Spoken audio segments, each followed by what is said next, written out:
നന്ദു നീ ഓടാൻ വന്നില്ലേ?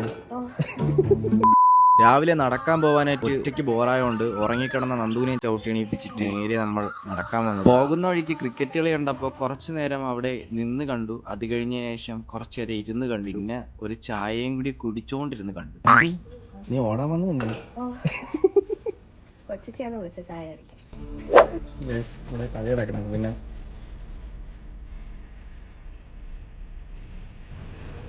ചായ കൂടി കംപ്ലീറ്റ് ആയി. വീണ്ടും നടത്തം നോക്കി.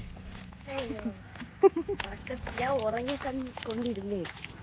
ഉറങ്ങിക്കിടന്നോളെ വിളിച്ചോണ്ട് വന്നേണ്. നമ്മളിപ്പോ വിയർക്കണത് ചൂട് ചായ കുടിച്ചോണ്ടാണ്, അല്ല നടന്നോണ്ടല്ല.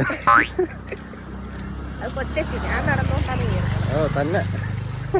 നടക്കാൻ പോയാലെങ്കിലും അമ്മയ്ക്ക് വെറുതെ വിടായിരുന്നു. സാധനങ്ങൾ മേടിച്ചോണ്ട് വരാൻ വിളിച്ചു പറഞ്ഞു. പിന്നെ അതും മേടിച്ചോണ്ടാണ് പോകുന്നത്. ഈ ഇരിക്കുന്നത് എന്റെ ബൈക്കാണ്. ഇന്നലെ കംപ്ലൈന്റ് ആയി ഇവിടെ കൊണ്ടുവച്ച. പിന്നെയാണ് അറിഞ്ഞത് ഈ വർഷാപ്പ് തുറക്കാറില്ല. ബൈക്ക് നോക്കിക്കൊണ്ടിരുന്നപ്പോൾ ഒരു മാമൻ വന്നിട്ട് പറഞ്ഞാണ് ഈ വീട് റെന്റ് കൊടുക്കാനുള്ളതാണ്, ആരെങ്കിലും ഉണ്ടെങ്കിൽ പറയാം. ദുർക്കണം സബ്സ്റ്റേഷന്റെ നേരെ ഓപ്പോസിറ്റ് ആണ്. തിരിച്ച് വീട്ടിലെത്തിയപ്പോഴേക്കും അമ്മ ദോശയും ചമ്മന്തിയും എക്സിലിയും പയറും ഒക്കെ റെഡിയാക്കി വെച്ചേക്കുക. അപ്പൊ അതെല്ലാം കൂടി കഴിച്ചിട്ട് ബാക്കി പരിപാടി നോക്കും. ഈവനിങ് ആയപ്പോഴേക്കും ഞാൻ നന്ദുവിന്റെ വീട്ടിൽ വന്നതാണ്. അപ്പോഴേക്കും അവളവിടെ ഡാൻസ് പ്രാക്ടീസും പരിപാടിയൊക്കെയാണ്. അപ്പൊ ഞാൻ വന്നത് ഇതിനല്ല. ഇവിടെ വന്നപ്പോഴേക്കും അവളുടെ പണ്ടത്തെ ഒരു വ്ളോഗിങ് വീഡിയോ കിട്ടിയിട്ടുണ്ട്. ഇത്രയേറെ കഴിവുകൾ ഉണ്ടെന്ന് ഞാൻ അറിഞ്ഞിട്ടില്ലായിരുന്നു. ആ വ്ളോഗിന്റെ കുറച്ച് ഭാഗങ്ങൾ ഞാൻ കാണിച്ചു തരാം. ഫുള്ളായിട്ട് വേണമെന്നുണ്ടെങ്കിൽ കമന്റ് ഇട്ടാൽ മതി.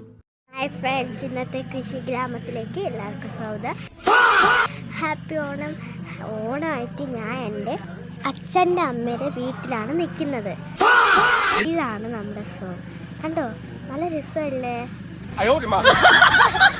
ഓണം ഇപ്പോൾ കൊറോണ ഓണമല്ലേ, എല്ലാവർക്കും ബോറടിക്കുന്നതാണ്. പതുക്കെ ഈ വീഡിയോ ഒക്കെ കണ്ട് രസിച്ച് നടന്നു.